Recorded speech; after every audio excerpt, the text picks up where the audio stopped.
Hi, Lynn from Lynn's Garden here, and today I'm going to do a little cleanup of my wood stove. Been running it pretty heavily the past few days because it's been down in the upper 20 degrees, and we use the energy logs mostly because they're better on the atmosphere, so they tell us, and the ash builds up. And I put it in this bucket that used to belong to my grandmother. This is her ash bucket. And then I take it out to my garden and I put it in around my rhubarbs. And they seem to really like that. So I'm just going to do a little ash cleanup this morning. My mother's shovel hangs proudly by the fireplace that they built from the Leetes Island Beatty Quarry, where my great-grandfather was the quarry boss. His name was John Robert Walker, and he worked there during the time that the pink granite was taken from the quarry and ferried over to the Statue of Liberty to build the actual platform that the Statue of Liberty sits on. And there's John Robert Walker, my great-grandfather from HolyHead Wales. Okay, it wouldn't be complete without cleaning the glass. So I just take a little SOS pad and go around the glass here. Get all the smoky residue off so that I can view the nice fire when it's going.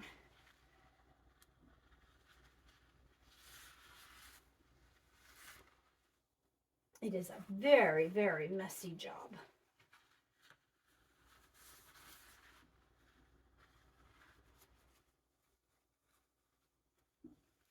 And you want to make sure you do it after all your embers have gone off or gone out.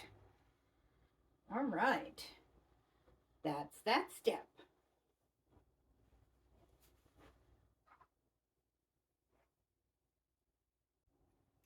Now, as I get the fire started, I vacuumed around the hearth. Everything was nice and cool, no hot coals. Just thought I'd share with you a few things. As I mentioned, my great-grandfather worked at the Guilford Leetes Island Quarry, the Beatty Quarry, and he was John Robert Walker. My other great-grandfather was Burton Lyman Sperry, and he had a barber shop, but before he had the barber shop, he worked at the Guilford Foundry. I believe it was Spencer Brothers Foundry. There we go. Get that started. And some of the pieces I have that apparently came from that foundry that have been handed down over the years is this doorstop. It's very heavy, and it was used as a doorstop at 46 Graves Avenue. But there's no marking on the bottom whatsoever. So I assumed that maybe he got it before they stamped it, which probably he took it without permission. Another thing that has come down over the years is this little ash keeper. It's a fly of some sort, or bumblebee, I don't know. It looks like he might have a stinger on the bottom. Once again, no markings, but I assume that, well, there's some sort of markings inside, but they're not readable. I assume that he came from the Spencer Foundry as well. And that was where people who smoke cigars and cigarettes would put their ashes. And another family heirloom that has been passed down for many, many years and no markings is this head. It's a paperweight.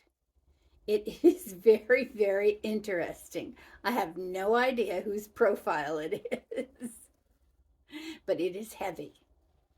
And so I don't know what is underneath the casting, whether it's, I assume it might be pewter underneath, but it is very, very, very heavy.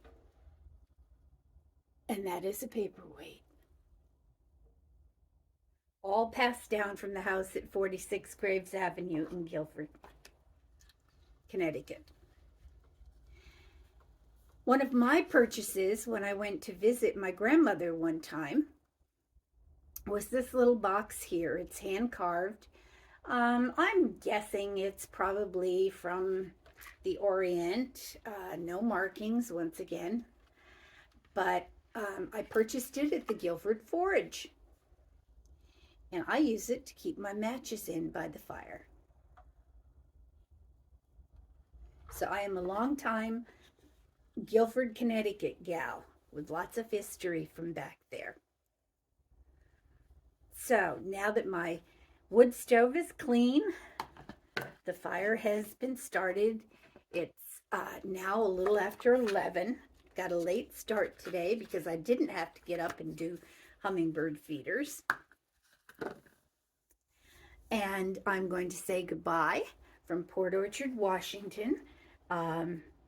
And my best regards to everybody and all the relatives I still have in Guilford, Connecticut.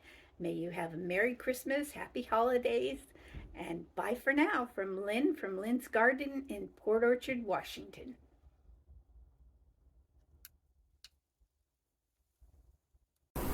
This is Burton Lyman Sperry, who was my great-great-grandfather. I have to correct that. And he was the one that worked at the Spencer's Foundry and was responsible, I believe, for all those great antiques that I have.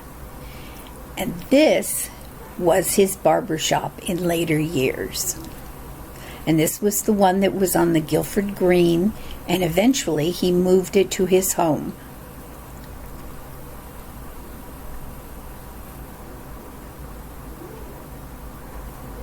Oh, and one last item I forgot to mention. This is a very old nutcracker. In days gone by, they used to have nutcrackers that would sit on their table with a big bowl of nuts, Brazil nuts, walnuts, whatever. And this is what my ancestors used to crack nuts. You put it in and you close it up. It has long gone out of adjustment, but I keep it by the fireplace just for nostalgia. I became the family historian in my early 20s and had 3 great big boxes of photos given to me. I have seen that they are properly preserved in correct frames and acid-free albums so that they can be handed down for years. And this is one of my favorites. I love the barber shop. Wish I had that stove and that barber chair.